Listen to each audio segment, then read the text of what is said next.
Hey guys, tonight we're slipping into the sandals of a 17th century Ethiopian monk, waking up in the highlands where the stone breathes cold air, and the roosters rule the rhythm of dawn. You're tucked away in a rock-hewn monastery, perched so high in the mountains that clouds sometimes kiss the stone walls.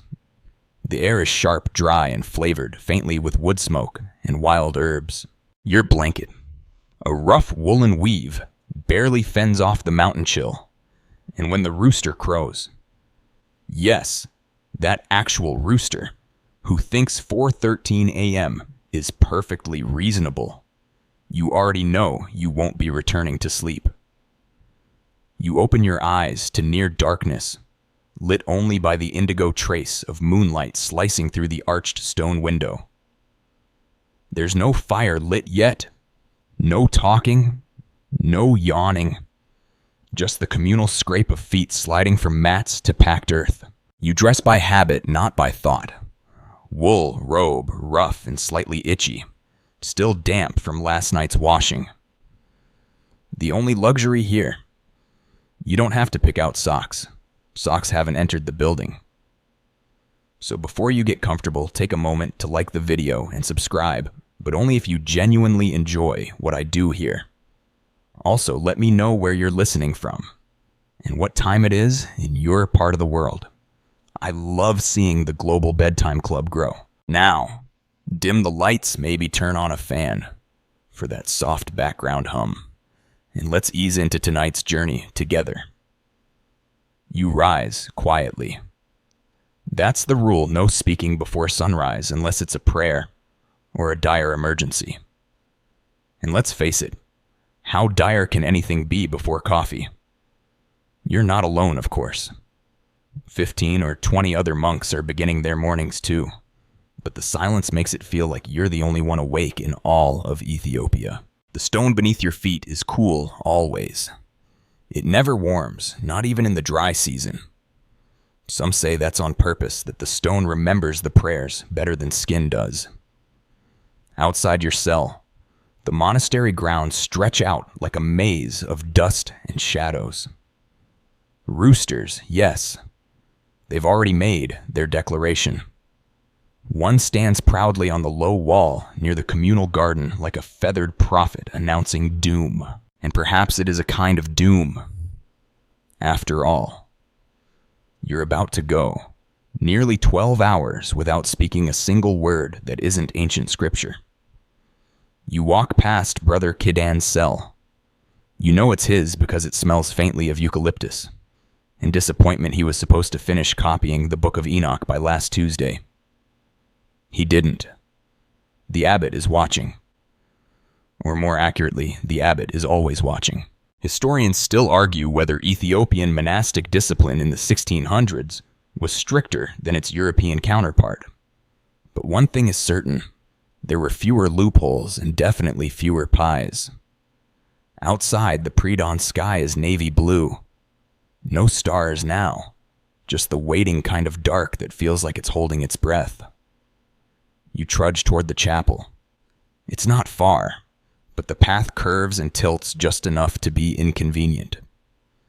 You step around a puddle that smells like fermented figs. And yes, you've learned the hard way. Don't ask.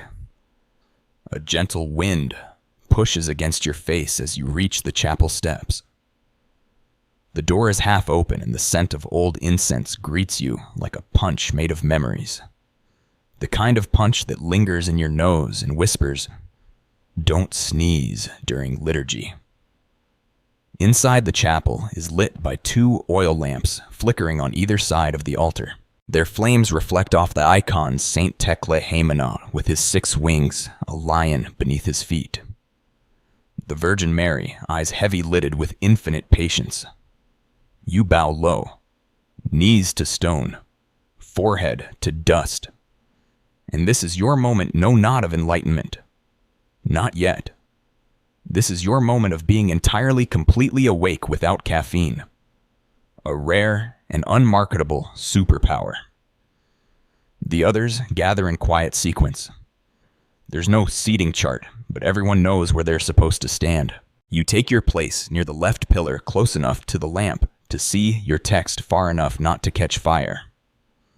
The chant begins with a single voice, deep resonant, a Ge'ez hymn older than some kingdoms. You join in, not quite singing, not quite whispering. It's more like lending your voice to a river already flowing. Somewhere in the back someone coughs. It's always the same guy. Brother Dewy, allergic to incense, and apparently also to timing. Still, he's here. And so are you. And somehow, that's enough. The cold no longer stings. Your hands relax, palms facing up slightly, trembling from last night's fast. The sun is nowhere in sight, but its idea is already warming the edge of the horizon. You hum the final note of the verse.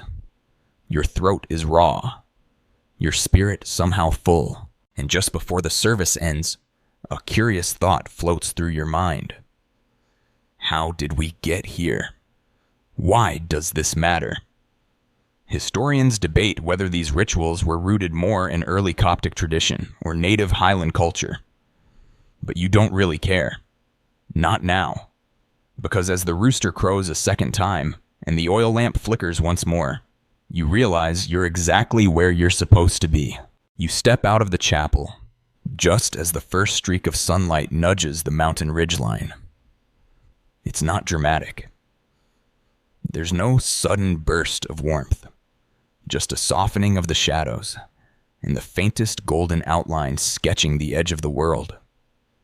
You can smell the stone baking already, not with heat, but with age dust and the faint ghostly residue of 5 centuries of barefoot footsteps. Your morning isn't over, not by a long shot. After prayer, it's time for the ritual ablutions. No warm bath, no towels, no heated marble floors. You walk carefully down to the spring, the same path worn into the slope by generations of monks before you. It's narrow and uneven, bordered by sharp tufts of grass that whisper when the wind slides past them. The sandals you wear, if you're lucky enough to have them today, are made from stitched goat hide.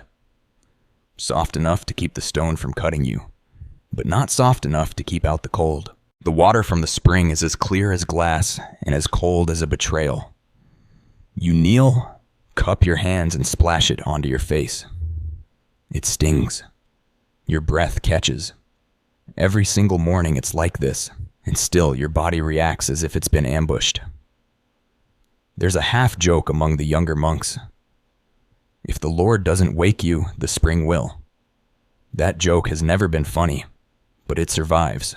You wash your hands, your face behind your ears, and sometimes when you're feeling brave, your entire head. The idea is purification. The result is usually shivering. But oddly, it's also peace. The water has been running through these stones since before this monastery was built. Some say since the time of the Queen of Sheba. Historians still debate whether she visited these highlands, or if that's just poetic memory, the way we like to anchor legends in places we love. Once you've dried off on your robe, there are no linens or embroidered towels here, just gravity and the dry air. You make your way barefoot across the courtyard. It's quiet. The kind of quiet that presses in around your ears and makes every footstep sound louder than it should. You don't want to break the silence, so you shift your weight more carefully, trying to walk like the older monks do, floating across the ground like ghosts in sandals. You pass Brother Menelik, who's meditating by the olive tree. He's been awake since before you. He's always awake before you. Some claim he hasn't slept in years. But then again, those same people also say he once saw an angel in the latrine. So grain of salt. Your next stop is the chapel again, this time for the incense preparation. And oh, the incense. It's a curious mixture of frankincense, myrrh, and local herbs, sometimes lemon peel or dried rue. Each monastery has its own secret blend passed down like a recipe, with the same seriousness your grandmother used when hiding her favorite spice mix. Today's mix hits hard. You grind it yourself, of course, using a basalt mortar and a rhythm that somehow feels like a heartbeat. Pound, twist, lift. Pound, twist, lift. When the coals are ready, tiny dense pieces of charcoal you sparked from flint and dried eucalyptus. You drop the first pinch onto the brazier. The smoke doesn't rise immediately.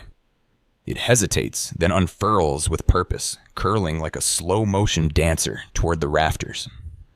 The smell is sharp, bittersweet, almost citrusy, but with a smoky undercurrent that clings to your robe long after you leave. You carry the brazier inside like it's a holy offering, which technically it is.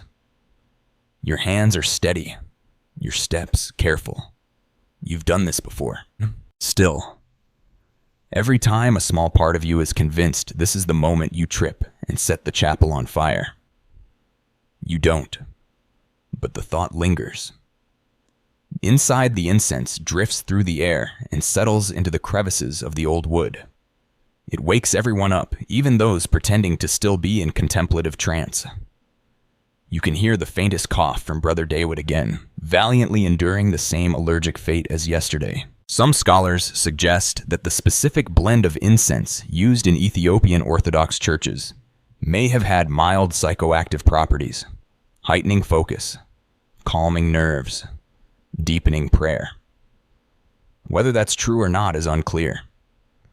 But after standing in a fog of the stuff for 20 minutes, you do feel different.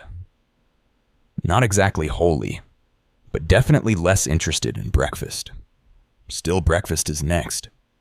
And thank heaven, because you're starving. Breakfast, though, humble, feels like a festival compared to the morning rituals. You shuffle along the narrow dirt path toward the kitchen quarters, your feet tracing the same grooves carved by countless other dawn-hungry monks.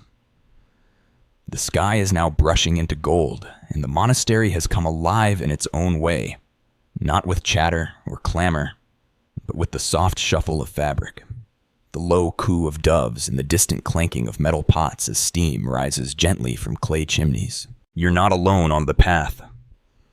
Brother Gebru is ahead of you, still barefoot despite the pebbles. He always walks like the rocks aren't there. Either he's achieved full enlightenment or he has the calluses of a rhino. Behind you, a couple of novices whisper their morning psalms in broken rhythm, trying to remember the right order. You'd correct them, but remember no unnecessary talking. And besides, it's kind of charming how they keep accidentally quoting fishing verses during breakfast prep. The path bends past a goat enclosure. More accurately, the goats believe it's their enclosure, but they also believe the chapel, the kitchens, and probably the abbot's cell belong to them. One of them stares you down like a furry tax collector. You nod politely and carry on. When you reach the kitchen, it smells like lentils and wood smoke, and something sweet just faintly hovering in the background. Maybe honey, or maybe that strange fig jam Brother Tesfaye keeps trying to sneak into every meal. The kitchen isn't grand. It's more of a stone shed with smoke-stained rafters, a dirt floor, and a door that doesn't quite close. But it's warm, gloriously warm. The fire pit in the center is roaring already with flat pans laid out for injera. This is where breakfast takes shape. A single piece of spongy injera, folded twice, accompanied by a spoonful of lentils. And if today is a feast day, a chunk of fresh goat cheese. You pick up your portion and move to your place on the far side of the courtyard wall. There are no tables, no silverware, just stone, sun, and reverence. You sit with your knees up, plate on your thighs, and begin. Here's the thing. Breakfast is silent. It's not a rule written on parchment, but everyone knows. You chew slowly, meditatively, trying not to look too long at anyone else. Eye contact is oddly intimate before sunrise. The injera is slightly sour, fermented just right. The lentils are earthy thick and a bit bland but comforting. They taste like history. Or more accurately, they taste like every breakfast you've had here for the last 3 years. You look up briefly and catch sight of Brother Cadane muttering what might be a prayer, or might just be complaints about the figs again. The monastery has rules, yes, but also its rhythms.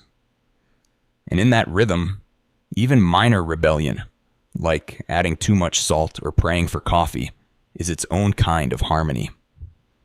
Historians still debate whether coffee was common in Ethiopian monasteries during this period. While some accounts suggest it was reserved for special rituals or medicinal use, others argue that the monks used it more frequently, especially in the southern highlands. Here, though, you don't see it often. It's rumored to be stored in a special jar, used sparingly like gold dust. And today, no coffee, just water and warm lentils. As you finish your meal, a gust of wind carries a tiny cloud of dust right across your plate. Perfect timing. You hold your breath, wait for it to pass, then eat the final bite like it's a sacrament. You don't complain. Dust builds character. After breakfast, the plates are rinsed in a basin by the kitchen wall, using the same spring water you splashed on your face earlier. It's always cold. Always. Your fingers go slightly numb as you scrub the clay dish, then place it back on the woven mat to dry. There's no soap, just sand and motion. You glance at the sun, it's higher now, casting long shadows through the cypress trees near the north gate. Morning is far from over, but this is the part where things slow slightly. The chanting is done. The stomach is satisfied. And now there's a pause. Not exactly rest, but a lull. You sit on the stone wall for a moment, warming your hands on your knees, watching a bird dip into the trough, then fly off with a worm like it's late for work. The abbot passes by his robe a little more pristine than the rest, his eyes scanning the grounds like a hawk in slow motion. You nod. He nods. Nothing more is needed. He doesn't speak much, but he sees everything. A novice trips over a loose root. No one laughs, but you all think about it. This is the in-between time, the breath between chants, between labor, between the cold of dawn and the heat of noon. You let yourself lean into it just a little. Not fully relaxed, but present, grounded, quiet. And then it's time for the latrines. Let's address the latrines. Because at some point, even the most spiritual soul must confront the mortal reality of digestion. And in a 17th-century Ethiopian monastery, perched halfway up a wind-battered cliff, that reality involves elevation, unpredictability, and the occasional screaming bird. You make your way toward the latrine area, which is perched rather inconveniently, it seems, along the steepest edge of the monastery grounds. Perhaps the monks who designed this place believed that proximity to the heavens should apply to all bodily functions. Or maybe it was a practical decision better to have waste flowing down the mountain than lingering where it's not welcome. The path is narrow and lined with loose stones. You walk carefully, aware that one misplaced step could send you sliding into a eucalyptus bush, or worse, Brother Tekla's laundry pile. You reach the latrine compound, 3 modest wooden structures raised slightly off the ground, their slatted doors creaking in the breeze. They sit like wooden sentinels, staring over the valley below, as if contemplating the mysteries of eternity. Inside, it's surprisingly spacious, or perhaps your standards have adjusted. The wooden floorboards feel worn but sturdy, though a few creak in a language that suggests, "Hurry it up, friend." The walls are daubed in white clay, cracked and flaking like ancient parchment. A single hole in the middle leads down to a dark abyss you do not want to think about too long. You sit or hover, really, and brace for the wind. Because yes, the wind. It seems to wait until the most vulnerable moment before howling up through the pit like a vengeful spirit. It carries with it a mix of sage, stone, and shame. Just as you're finding your balance, a crow lands abruptly on the roof and lets out a screech that echoes inside your very soul. No, it's not an omen. Probably.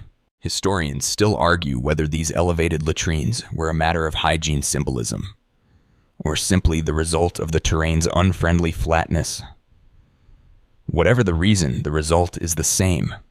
A brief, chilling confrontation with your humanity, conducted with views that would make a travel brochure jealous. There's no paper, of course. Instead, you reach for the smooth, water-worn stones stacked in a nearby clay jar. Reusable, washable, humbling. You finish quickly, partially from spiritual discipline, mostly from the threat of returning crows, and exit with as much dignity as one can muster under the circumstances. You rejoin the main path, nodding solemnly at a novice walking in the opposite direction, both of you pretending that you're simply going for a stroll. This is the silent contract of monastery life. Bodily needs are acknowledged, never discussed. The walk back feels easier. Somehow. Maybe because you're lighter in spirit and step. You pause by a rosemary bush growing against the chapel wall and run your fingers through its branches. The scent sticks to your skin, sharp and calming. You rub it under your nose, a trick passed down by Brother Malaku to keep yourself awake during long readings. It works. Mostly. You glance around the grounds. A few monks are sweeping already, the soft hiss of branches against stone, marking the rhythm of their labor. Others are bent over small scrolls or carefully trimming the vines that climb the outer walls. But for you, it's not quite time to work. First comes the ritual rest. Not a nap exactly, but a pause. A return to your cell. A time to be still. You make your way back, stepping over a sleeping cat that somehow always finds the sunniest spot on the coldest mornings. Your cell is small. Stone walls. A woven mat. A wooden shelf with your one treasured book. A copy of the Psalms, hand-copied by your teacher's teacher. You sit on the mat legs, crossed back straight, and close your eyes. The intention is to meditate, to breathe deeply, to let your mind unspool from the chants and smoke and stone. Sometimes you succeed. Sometimes your thoughts spiral into arguments about whether lentils should be salted. But today, your breath slows.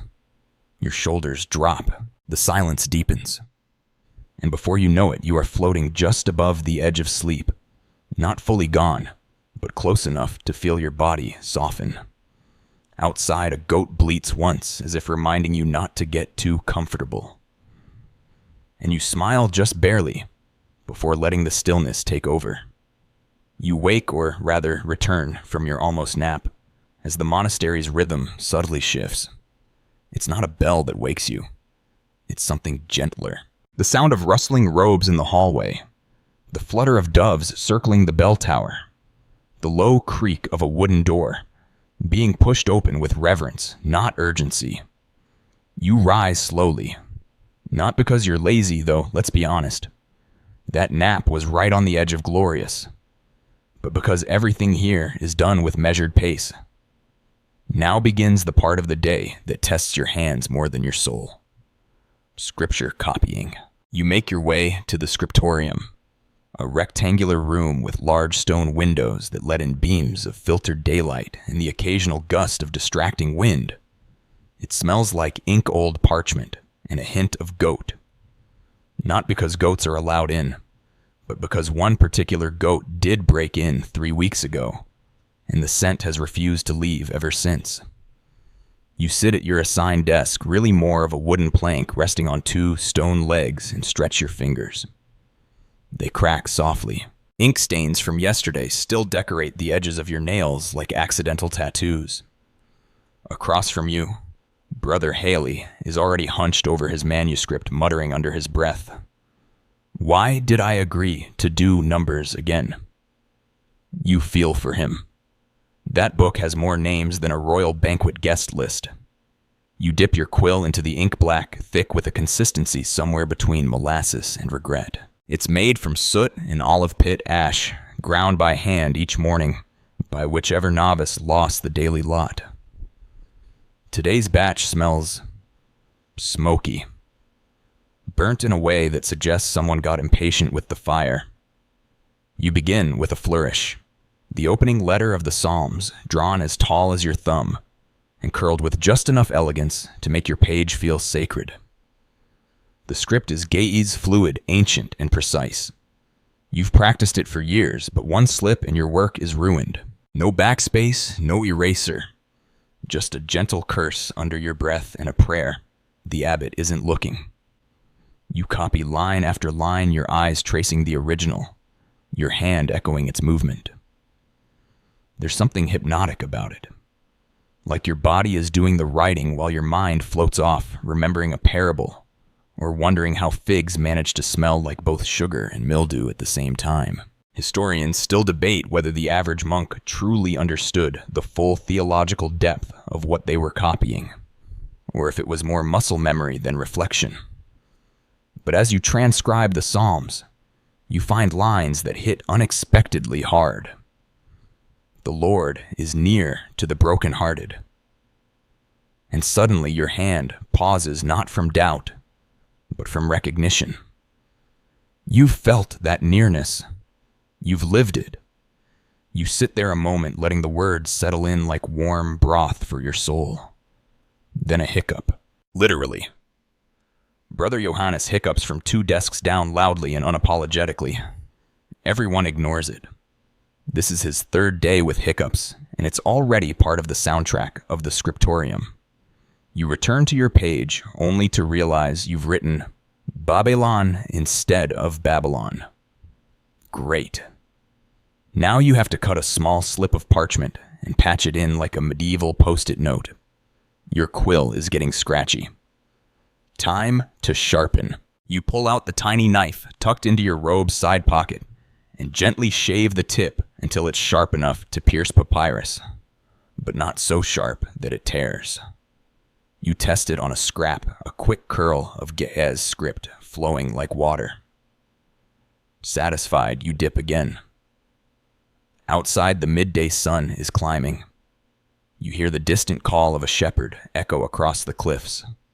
A bird swoops past the window, and for one long second, you wonder what it would be like to fly away with it just for a day.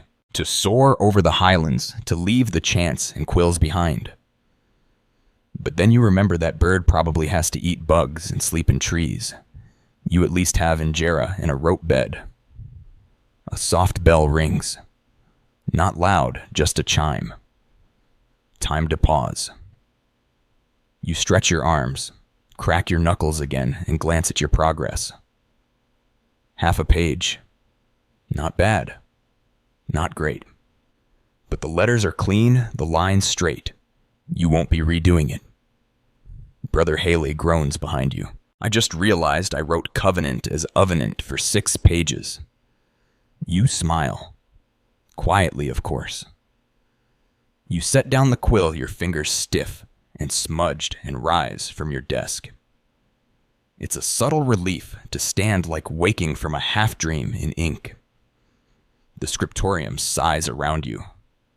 Wooden chairs, creaking robes, rustling someone clearing their throat with all the drama of a minor prophet. No words are spoken. Not here. But the shifting weight of monks moving in unison feels like a shared exhale. Time for the midday meal. You exit into the dry mountain light, blinking as your eyes adjust from the scriptorium's dim haze. The courtyard hums softly now. Someone sweeps in long arcs near the fig tree. Goats shuffle irritably in their pen, and doves coo with the kind of smugness only birds who never copy scripture can afford. Your feet find the path toward the refectory, a long, low stone building that manages to be colder inside than outside regardless of season. You step in the smell of lentils already in the air. Again. Of course. There's also something else today. Simmered greens, maybe collard or mustard, steamed until the color fades, but the scent remains. You're hungry, but not excited. Excitement left the monastery years ago, possibly when the last cheese wheel was eaten without sharing. You grab your plate again, clay, and again chipped but yours. Everyone knows whose is whose, even though they all look identical. That's part of the mystery. You settle into your usual spot cross-legged on a mat that's been around longer than some of the novices. The meal is served in silence by two of the younger monks who pass each plate with the precision of a dance. Injera, lentils, greens. No figs today. Blessed relief. You eat slowly. That's not a rule, but a consequence of having no conversation to distract you.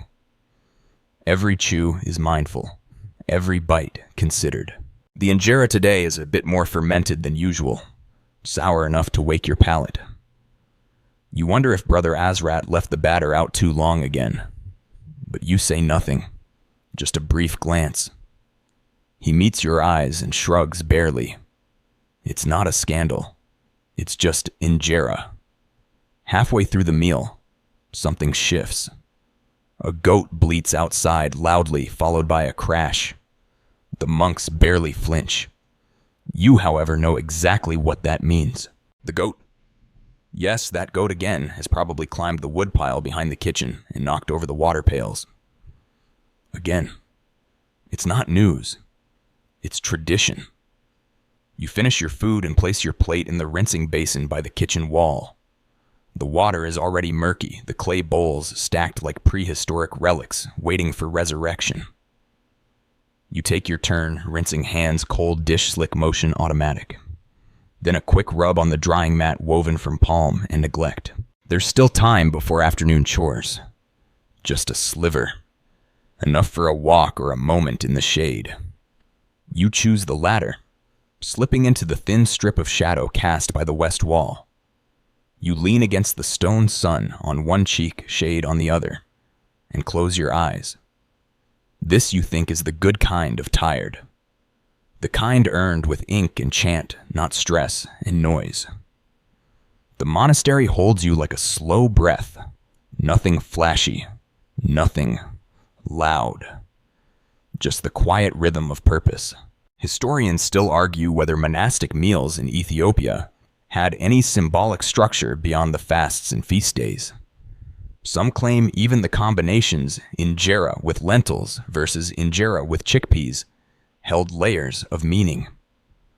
Others suggest it was simply seasonal convenience.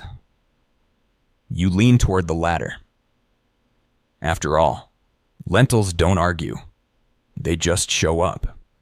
Your rest is brief but grounding. The shadows shift again. The air warms slightly, and then comes the low, unmistakable thump of the broom thorns being bundled. It's time. Chores await. Specifically, sweeping. You sigh not out of reluctance, but preparation. Because monastery sweeping isn't a casual affair. It's warfare. Between dust and dignity. Between thorns and your toes. You rise slowly. Stretch your arms behind your back until they pop and make your way toward the workshed where Brother Mesfin is already tying together a bundle of dried acacia branches. He looks up and hands you your weapon. You nod. A mutual understanding passes between you. The courtyard will not sweep itself. The broom in your hand feels less like a tool and more like a passive-aggressive statement from nature. Here, clean your sacred ground with something that also scratches ankles. It's a bundle of acacia thorns, bound tightly with twine that digs into your palm if you grip too hard. Each swipe of the broom against the stone courtyard sends up a small puff of dust along with a few muttered prayers, not always holy, but heartfelt. You begin in the northeast corner of the grounds, the dustiest section, thanks to a persistent crosswind and a particularly mischievous fig tree that sheds leaves like it's being paid. Your job is to coax these leaves dust and the occasional goat pellet into piles, which will then be carried off by a novice who always seems to arrive exactly 10 seconds after the hard part is done. Your sweeping rhythm settles in. Forward, lift, turn. Forward, lift, turn. A meditation in motion. The thorn bristles scratch audibly across the flagstones, and each stroke feels like you're rubbing history clean, or at least making it slightly less crumb-covered. The goat from earlier watches you from the shade of a pillar, chewing in that deliberate, judgmental way only goats can. You ignore him. The sun climbs higher, baking the stones beneath your feet. The leather of your sandals is thin, and by now the soles are warm enough to make you wish for cloud cover, or divine intervention, whichever's quicker. Still, you sweep. The courtyard is large and the dust is relentless, but there's a strange satisfaction in seeing your neat little piles grow. Brother Solomon passes by, sweeping with both hands, his broom swishing like a monk possessed. You suspect he enjoys this a bit too much. Then again, he's the one who insists that a clean monastery is a clean soul, which you think is poetic but impractical, especially when goats exist. Speaking of goats, a new sound interrupts the sweeping, a soft thump, then a rustle, then a distinct clack. You look up just in time to see a chicken, yes, a chicken, emerge from the scriptorium with a triumphant strut. In its beak is a strip of parchment ink still fresh. Someone left their psalms unattended. Again. You give chase, but only half-heartedly. The chicken darts under a bench and disappears into the herb garden, where it will no doubt leave the sacred verse beneath the basil. Another entry for the monastery chronicles the word of God temporarily relocated by poultry. Historians still debate whether animals were kept as symbolic presences in monastic settings, or simply tolerated as part of agrarian necessity. In Ethiopian monastic tradition, however, livestock served both literal and metaphorical functions. Goats as living sacrifice symbols, chickens as walking alarm clocks, and one donkey who, according to legend, bowed during prayer, though some suggest he may have just been old. You resume sweeping. The dust has returned, of course. It always does. But you've made progress. The stones are visible again, the walkways cleared. You pause to admire your work and promptly step on a thorn that escaped the broom. You yelp silently and hop twice before removing it with dramatic grace. That's when the bell rings again. Not the prayer bell. The put your broom down and stretch before your spine locks forever bell. It's a softer sound, more of a chime, and it signals the transition to the next quiet ritual, preparing for evening prayers. You set your broom aside, flex your toes, and glance at your hands. The calluses are deeper now, the skin rough from labor. But there's pride there too. In a place like this, no one thanks you for sweeping. But the absence of complaint is its own kind of praise. You wash your hands at the basin again, cold as ever, and rinse your face just once to shake off the grit. The water trickles down your neck, and for a moment you wonder why the monastery doesn't invest in shaded plumbing. Then you remember 17th century. You make your way back toward the chapel. The wind has picked up, slightly rustling the eucalyptus trees near the outer wall. You inhale deeply. The scent is sharp and clean. The courtyard is quieter now. The goat has finally decided to nap. The chicken is still missing. Someone will find the psalm eventually. As you pass the fig tree, you pause. One fig hangs low, ripe and dark, practically glowing in the late afternoon sun. You're tempted. Deeply. But the last time someone took a fig without permission, they were on dish duty for a week. You stare. The fig stares back. The moment passes. You arrive at the chapel steps. Your hands are clean. Your feet dusty. Your mind somehow calm. You're ready for Vespers. You enter the chapel, just as the last rays of afternoon sunlight stretch like lazy fingers across the floor. The scent of earlier incense still lingers, less sharp, now more mellow, as though the morning fire has grown tired too. Shadows pool in the corners of the stone room, and the flickering oil lamps cast long shapes across the walls. You take your place near the left column again, the one that leans slightly inward like it's bowing in eternal devotion. Vespers begins the same way it always does, with breath. A collective inhale, then the low, resonant murmur of a single voice starting the chant. You join in, lips barely parting the syllables of Ge'ez, flowing like slow honey. This is the part of the day where everything folds inward. No more sweeping, no more ink, no more chickens with spiritual agendas. Just the soft tide of prayer pulling you toward evening. Then without warning, it happens again. The goat. It lets out a long, drawn-out bleat from just outside the chapel door. You don't break chant. No one does. But the tension is real. The goat has impeccable timing and a terrible sense of reverence. You try to focus. You cling to the rhythm of your voice, to the rising and falling tone, to the ancient syllables sung for centuries before you were born. The chant moves into a new cadence higher now, and the air thickens with sound. The acoustics of the chapel are precise, designed to magnify every note. You can feel the vibration in your chest, as if your ribs have turned into tuning forks. You glance across the room. Brother Mikhail has his eyes closed, swaying slightly. Brother Tekli is very obviously asleep, but managing to keep his mouth moving in time. Historians still discuss whether Ethiopian chant notation, those mysterious-looking Mequamia staff systems, were learned purely by ear, or partially written and preserved in oral form memory chains. The truth, as usual, is likely both.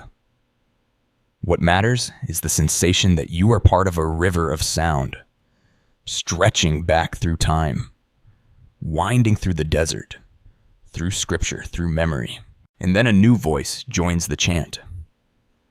Except it's not a monk. It's a goat. The goat has entered the chapel. Again. There's a soft scraping noise, then the unmistakable clop of hooves on stone. You don't dare turn your head, but you feel it. The presence. The raw, undiluted goatness behind you. He snorts once, then attempts a bleat in roughly the same key as your chant. You can't help it. Your voice stutters. You hear a suppressed cough from someone near the back. Whether in laughter or horror is unclear. The abbot, without missing a note, gently raises one hand and gestures. A novice rises silently, walks with practiced calm toward the goat, and guides it back outside with the kind of solemnity one might reserve for escorting royalty. The goat resists only mildly, letting out one final bellow that echoes like a kazoo made of wool. You continue the chant now with a strange kind of reverence renewed. Because if your prayers can survive, that they can survive anything. As the chant winds down the air and the chapel stills, the final notes float up and seem to hang there, light as breath, heavy as stone. You bow your head forehead, grazing your folded hands. The silence afterward feels earned like a rest between movements in a symphony. You exit the chapel into a golden twilight. The sky is streaked with orange and purple, and the hills around the monastery seem to glow. Everything is quieter now. Even the goat appears chastised, sitting beside the wall and chewing a leaf with exaggerated innocence.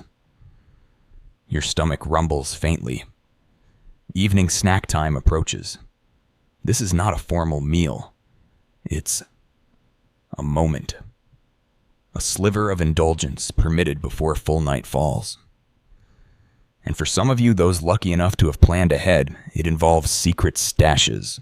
You make your way toward the tree line behind the old well, near the path that winds down toward the terraced gardens.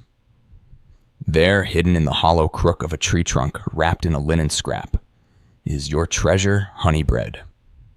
dense, slightly stale, but still sweet. You unwrap it like it's a relic glancing over your shoulder as if Moses himself might object. This spot is yours. You found it 3 seasons ago during a storm that knocked half the tree's branches down. No one else comes here except maybe Brother Johannes, whose own snack stash is rumored to be buried under a nearby rock. Some say he stores cheese, others dried apricots. But you've never caught him in the act. You sit in the fading light and take a bite. The bread is dry, yes, but the honey still clings to the back of your tongue, floral and earthy. You chew slowly, savoring not just the taste, but the quiet rebellion of it. It's not forbidden. Not exactly. But it's yours. And in a place where everything is shared. Air words. Silence that matters. You lean against the tree trunk and close your eyes. For a moment, the breeze sounds like a hymn. The leaves rustle like whispered psalms. You smile. Just a little. The honey bread sits warm in your stomach like a blessing. You brush the crumbs from your robe and stand stretching your arms toward the darkening sky. There's a faint ache in your lower back from sitting on stone all day. But it's a familiar ache, almost comforting. Like your body gently reminding you that you've lived another full circle of silence, ink, and goats. Now it's time to return to the scriptorium. Yes, again. But not to copy scripture. Not this time.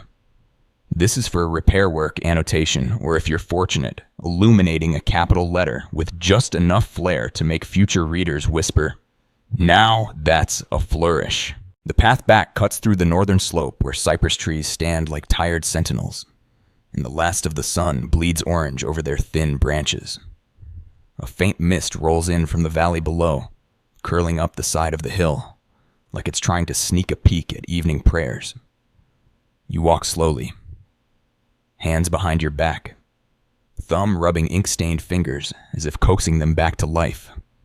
Inside the scriptorium, the atmosphere is different now. Calmer, softer. The midday grind is past, and what's left is a kind of creative hush.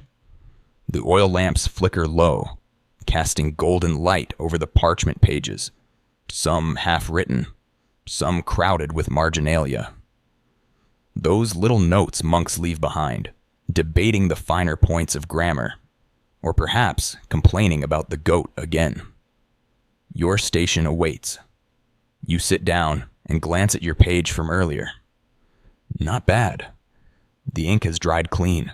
No smudges, no misspellings, except for the Babylon incident. But let's not relive that. You pull out a new slip of parchment, preparing to make a minor annotation on an older scroll. The handwriting is from 3 generations ago. Thin, spidery, impeccable. You hesitate for a moment. Then carefully you write.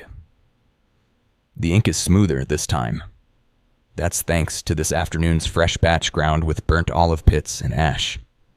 The novice who mixed it today did something right. It flows evenly from your quill, gliding across the page like a song only your hand can sing. You draw a tiny red cross in the margin, marking a place for future readers to pause. Not because the text demands it, but because the soul does. And then it happens. A sneeze. Not yours. Not from Brother DeWitt this time either. This one's from the chicken. Yes, the chicken is back. You look up slowly. Across the room, standing triumphantly on a shelf of psalm scrolls, is the same feathered menace from earlier. It cocks its head, lets out a cluck, and proceeds to peck directly at the corner of an illuminated manuscript. You rise from your bench quietly, carefully, quill still in hand. The other monks don't react. They've learned from experience. This is your battle. The chicken knows you. You lock eyes. It freezes. You step closer. It hops once, then again, and miraculously flies out the window with a puff of feathers and insulted dignity. You exhale. Brother Haley mutters without looking up. Perhaps the chicken is possessed. You allow yourself a smile. Or ordained, you whisper back. Historians still argue whether animals like these were merely tolerated in monastic life or given symbolic status. There's even a record of a rooster who was given a name, a burial, and according to some scribes, a brief mention in the monastery's logbook. Was he a beloved mascot or just particularly loud? No one agrees. But one thing's clear. Animals never stay in their lane. You sit again. Hands steady now. You finish the annotation. Clean the tip of your quill with a scrap of wool cloth and roll your shoulders. You look around at the other monks, silent, focused, some humming. Barely audible hymns under their breath. Your eyes drift to the shelves along the back wall. Dozens of scrolls and bound books, some dating back centuries. It's humbling to think your work will join them. That a future monk will read your script, possibly curse your flourishes, and maybe, just maybe, be inspired by the notes you leave behind. You begin tidying your desk. Papers aligned. Quill dried. Ink jar capped. The scriptorium is winding down. One more long exhale, and you stand. As you exit, the mist outside has thickened. The stars are beginning to prick through the dark like whispers of light. You pull your robe a little tighter. The night air smells of eucalyptus and ink, and something sweet, possibly a fig that escaped justice. You take the long way around the courtyard, past the goat, past the fig tree, past the well. You walk slowly, not just because your legs are tired, but because this moment is golden. The work is done. The stars are out, and the night is calling you home.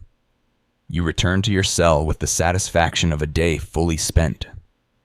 The stone walls greet you like old friends, cold, plain, dependable. There's nothing flashy here, just the narrow mat on the floor, the wooden peg for your robe, the shelf with your book, and the faint echo of your own footsteps as you step inside and slide the door shut behind you.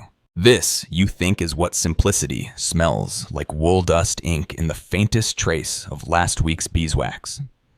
You sit cross-legged, letting your hands rest in your lap, and listen. The monastery is quiet now, wrapped in that particular kind of silence that only happens when no one's trying to fill it. You hear the wind outside brushing past the trees, the occasional chirp of a cricket who didn't get the monastic memo about silence, and the slow creak of old wood somewhere in the hallway. The kind of sounds that don't disturb sleep. They escort it gently toward you. But before rest, there's one more ritual, an unspoken one, an internal one. The quiet inventory of your soul.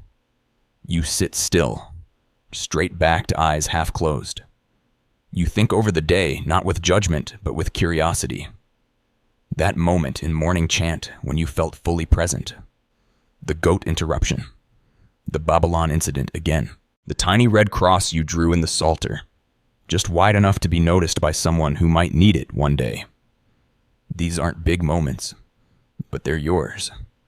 And then outside your window, you hear it, the midnight crows. They don't call on the hour like bells.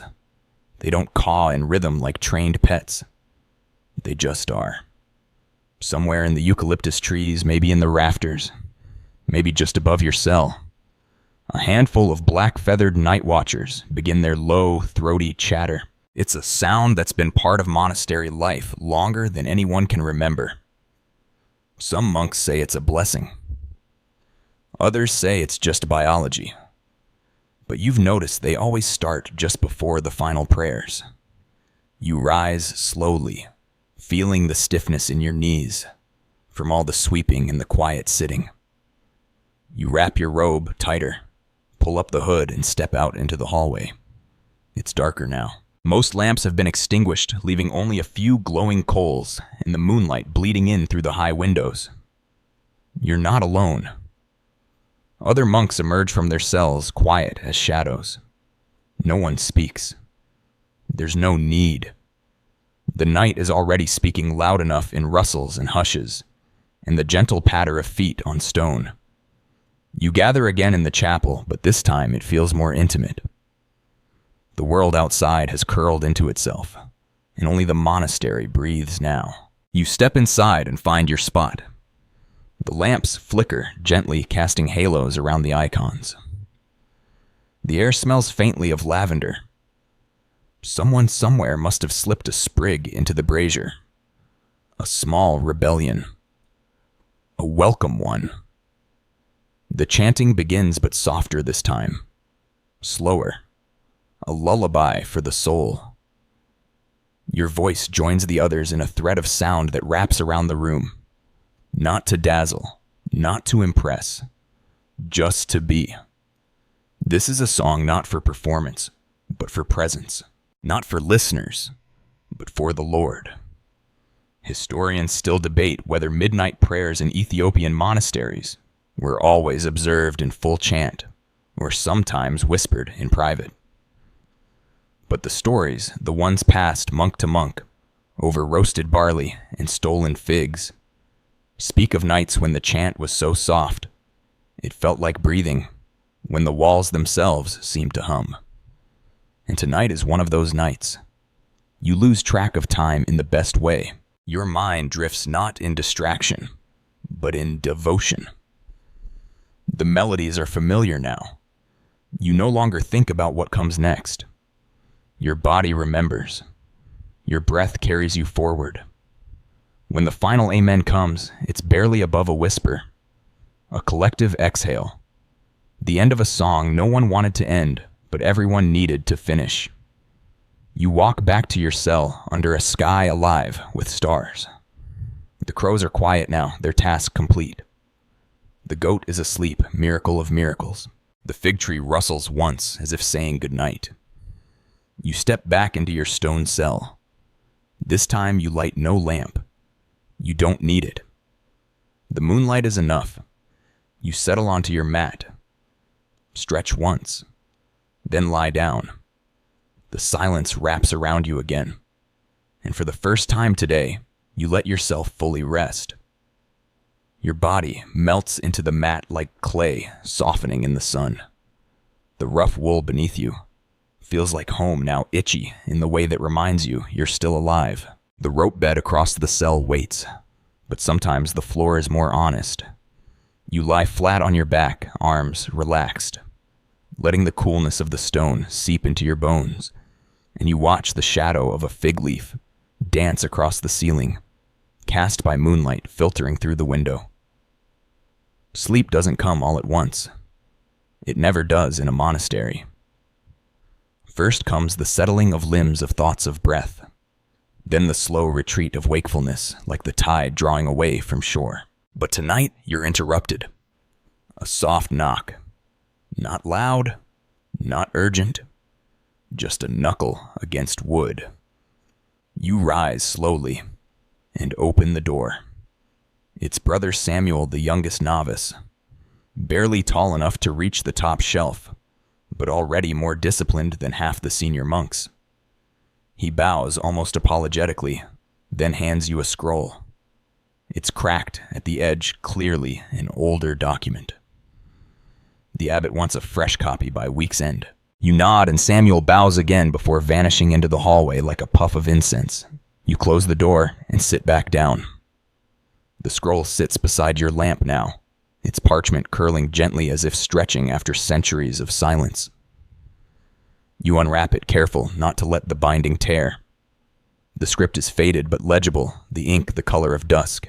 It's a genealogy, tracing the lineage of monastic elders from centuries past, with marginal notes about their virtues, their flaws, and sometimes oddly their favorite foods. Brother Teclamariam, it reads, loved roasted barley and never missed evening chant. Brother Gebre Selassie, known for his silent prayers and terrible singing voice. There's something comforting in these notes. Proof that saints were still human, that holiness isn't always tidy. You lift your quill, but pause. Not to procrastinate well, maybe a little, but because something shifts outside your window. A breeze, a shadow. No, it's a voice. Faint, singing. You move to the window and listen. Someone is chanting. Not in Ge'ez, not quite. It's an old lullaby. A tune used in childhood, rarely heard within these walls. You recognize it from your earliest years. Your mother humming it under her breath as she ground spices or stitched torn cloth. The voice outside falters, then stops. Whoever it was, they've vanished into the wind. You sit again, feeling a knot in your throat you didn't know was there. You begin copying the scroll carefully. Each letter is deliberate, a small monument to someone who lived long before you, and still echoes through the pages. You work slowly, allowing memory to guide your hand. Sometimes your mind drifts to Brother Johannes's fig stash, to the goat's unlikely musical talents, to the chicken's spiritual journey, but you always return to the words. The lamp flickers once, twice. You add a red dot beside Brother Gebre Selassie's name, not because it's required, but because he tried so hard to sing well. That deserves to be remembered. Historians still debate whether such marginalia were official additions or spontaneous flourishes by bored scribes. You think it's both, and tonight, you're proud to be part of that tradition. You finish one section, then two. The ink dries in clean lines. Your hand cramps slightly, but it's a good cramp. The kind that comes from doing something old and meaningful and maybe a little ridiculous. You lean back, eyes heavy, letting the scroll lie open beside you. The room is darker now, the moonlight thinner. You blow out the lamp and lie down again, this time on the rope bed, which creaks in protest but settles. The lullaby echoes faintly in your memory, and for a moment you wonder if it was ever really sung outside your window or just inside your mind. Does it matter? You close your eyes and drift. The next morning arrives not with a trumpet, not even a rooster, but a yawn. A long, unglamorous, entirely involuntary stretch of breath that echoes slightly in your cell before you even open your eyes. Your body knows. It's monastery time again. You sit up slowly, blinking into the pre-dawn half-light. The rope bed has left its familiar crisscross pattern on your cheek, and your spine feels like it's halfway between devotion and dehydration. The air is cold again. Always. The same chill that seeps through stone and robe and into your bones with monastic confidence. Outside, the world is just beginning to stir. You can hear the faint shuffle of sandals in the hallway, and the far-off clink of a bucket being set down too hard. Probably Brother Tesfaye again. That man has never understood the concept of quietly fetching water. You rise, splash a bit of what's left in your clay pitcher onto your face. Lukewarm now, but better than nothing, and step into the hall. Today's assignment comes early. Before chant, before ink, before breakfast. You're assisting Brother Sinai in the gardens. Now, the monastery gardens are a thing of legend, at least among the monks. Terraced along the southern slope, they hold not only food, but stories. Basil planted by a monk who swore it kept the devil away. Cabbage rows arranged in the shape of a cross. A lone pomegranate tree that's never produced fruit, but remains suspiciously well watered. You arrive at the garden gate where Brother Sinai is already waiting. He hands you a rusted spade without comment. The ground is rocky, the soil stubborn. But you dig anyway as you turn the earth. Your hands begin to remember things your mind forgot how to feel. For roots. How to avoid the sharp edge of buried stones. How to coax life out of tired land. The garden is quiet, except for the occasional grunt and the rhythmic thwack of shovel meeting dirt. Then comes the real task, fetching compost. Yes, compost. because holiness is great, but cabbages don't grow on scripture alone. You hike up to the compost heap behind the storage shed, passing by the spot where the goat is mercifully asleep. You gather the half-decomposed mix of straw peelings and mystery into a woven basket and haul it down like an offering no one asked for. Brother Sinai nods approvingly. You spread the compost between the carrot rows and begin watering scooping water from a carved channel, fed by the spring that keeps everything monks, figs, and chickens alive. As you work, the sun crests the far hill. Light spills over the monastery in golden slants, catching on the morning mist and lighting up the olive trees like they've been set gently on fire. It's a scene no one paints, but everyone feels. You take a breath. The air smells of damp earth, rosemary, and something faintly sweet. Maybe the figs are ripening, or maybe Brother Johannes is eating near the tree again. Bold if true. A bee floats past your ear. You flinch. It ignores you. You resume watering. This is sacred work, even if it smells like old onions. Historians still debate the extent of agricultural labor in early Ethiopian monasteries, whether monks grew most of their food themselves or bartered with local farmers. But within your bones, you know the answer. This soil is part of your prayer life. Each weed pulled, each seed planted is its own form of devotion. You straighten up, stretch your back, and rub the small of it like an old man, which admittedly, you're on your way to becoming if these mornings keep up. Brother Sinai chuckles softly. That's about as close to encouragement as you'll get from him. He points to the basil rows. They need trimming. You nod and grab the shears. As you work, you brush your hand through the leaves and inhale. The scent is sharp green and unexpectedly emotional.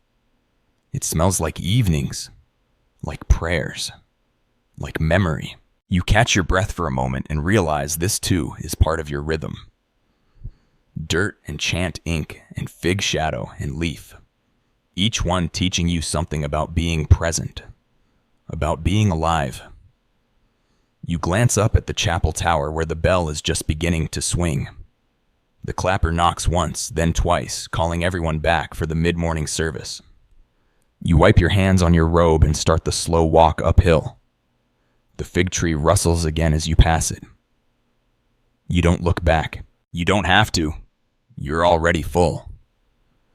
By the time you return to the chapel, your hands smell of basil and compost. Your robe bears a fresh trail of dust, and there's a single leaf stubbornly clinging to your shoulder. You consider brushing it off, but then again, what's more monastic than showing up to worship covered in literal humility? You slip into your place just as the bell finishes its final chime. The monks have already begun filing in robes, brushing stone bare feet, tapping faint rhythms on the floor. There's a stillness that settles even before the prayers begin, a kind of gravitational hush that seems to pull the noise out of your soul, whether you want it or not. You bow once, twice, and then the chant begins. It's not grand, not operatic, just voices, old and young, rising and falling, like a wind weaving through reeds. You join in your voice, rusty from garden air, but steady. The gaze flows from your mouth not as words, but as muscle memory. This is a language your bones understand. But today there's something new in the mix. A voice you don't recognize. Softer maybe.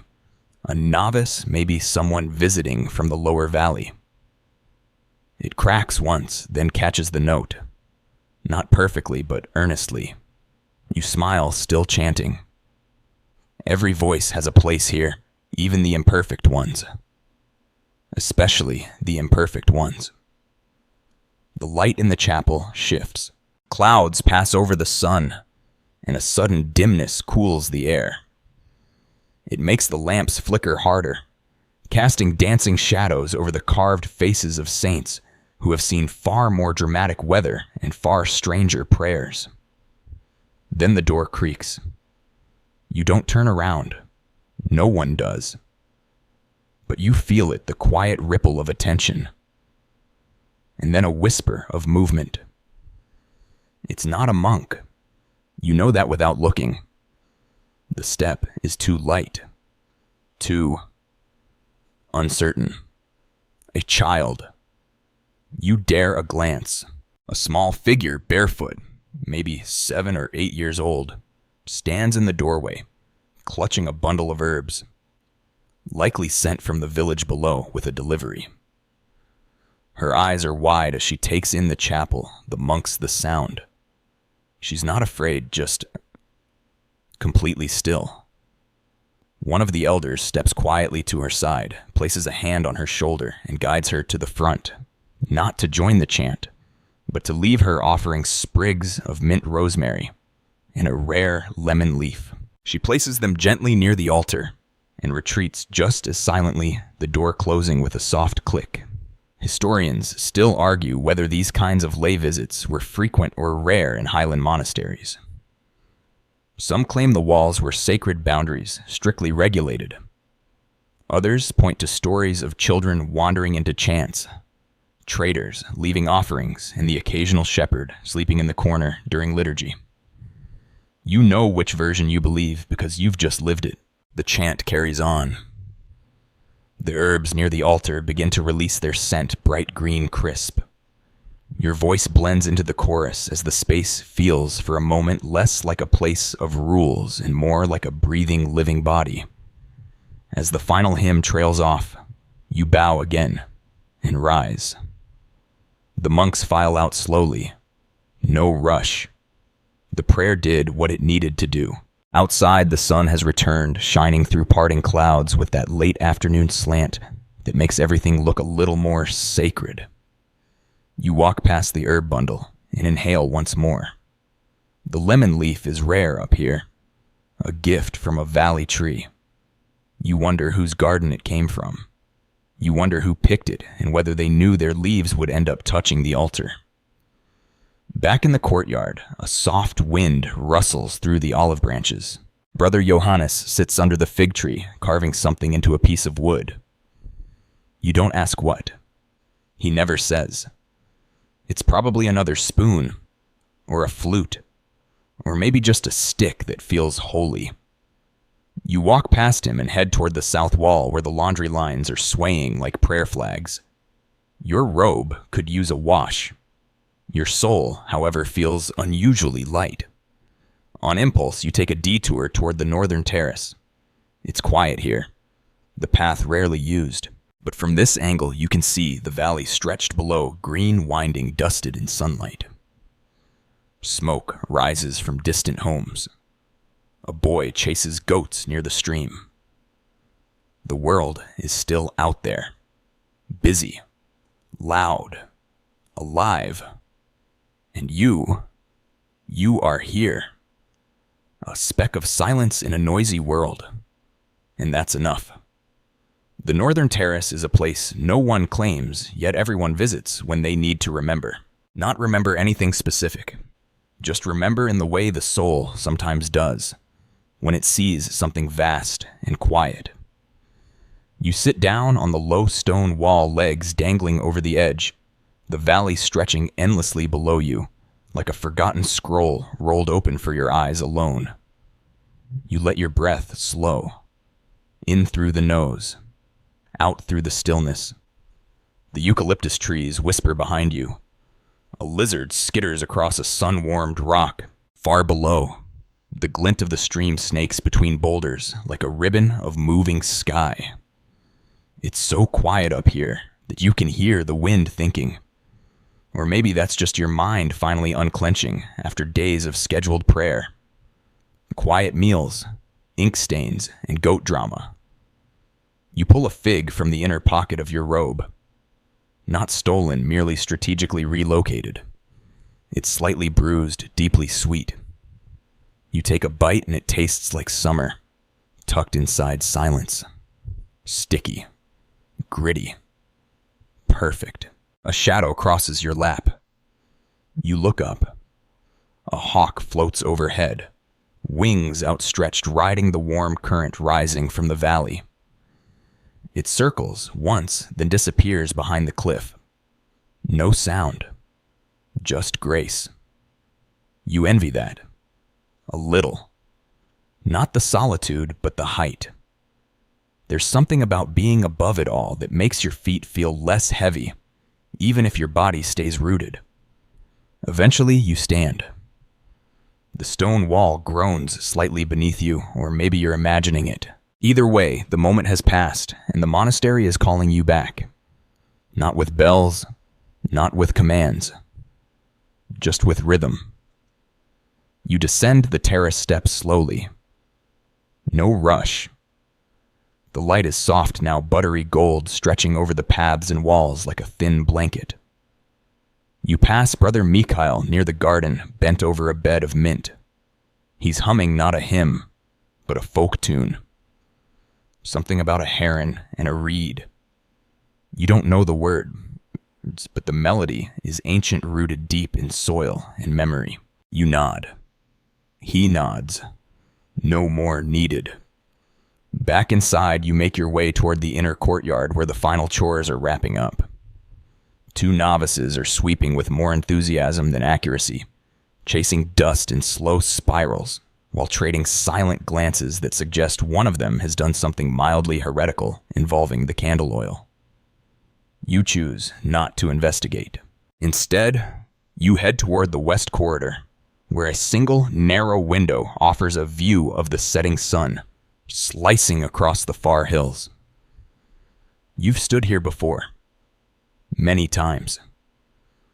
It's where you go, when the weight of repetition begins to feel more like stagnation. You rest your forehead against the cool stone beside the window. Close your eyes. Breathe. This life, this rhythm, it's not glamorous. It's not grand. But it's yours. And in its quiet, repetitive, dusty way, it shapes you. Not into something famous, but something real. Historians still debate the long-term mental effects of monastic repetition, whether it dulls the mind or sharpens it like a blade on stone. You know this. The repetition doesn't erase you. It refines you. Like wind carving into cliff. Slowly, relentlessly, lovingly. You step away from the window and begin walking back toward your cell. The hallway glows with late sun, and your shadow follows like a memory trying to keep up. At your door, you pause. Something's changed. A note, folded, tucked between the hinges. No name, no seal. You unfold it carefully. It reads, "Check under the 4th stone by the fig tree." You stare at it, blinking once. Then again, you should ignore it. Probably. You don't. You head back toward the fig tree, glancing around to make sure no one's watching, even though this is of course absurd. The fig tree doesn't care. The goats certainly don't. And Brother Johannes, if he's watching, is likely thrilled for the drama.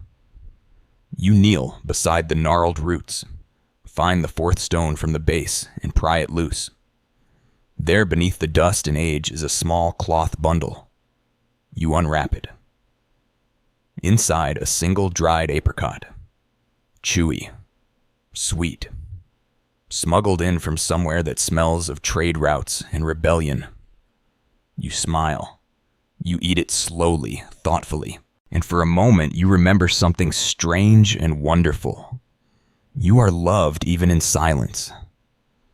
You return to your cell under the soft hush of twilight, your robe slightly dustier, your lips still sweet from apricot.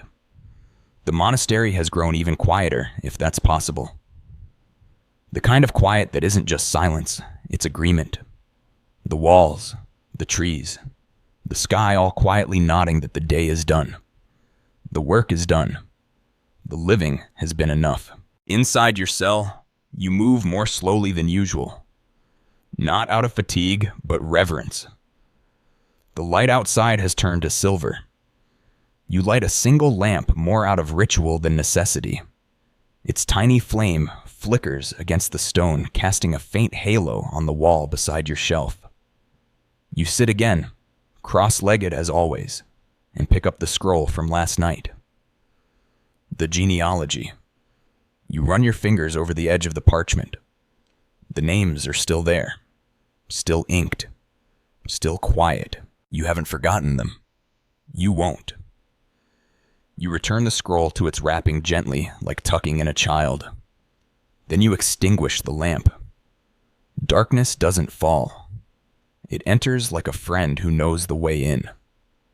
Your rope bed groans softly as you settle into it.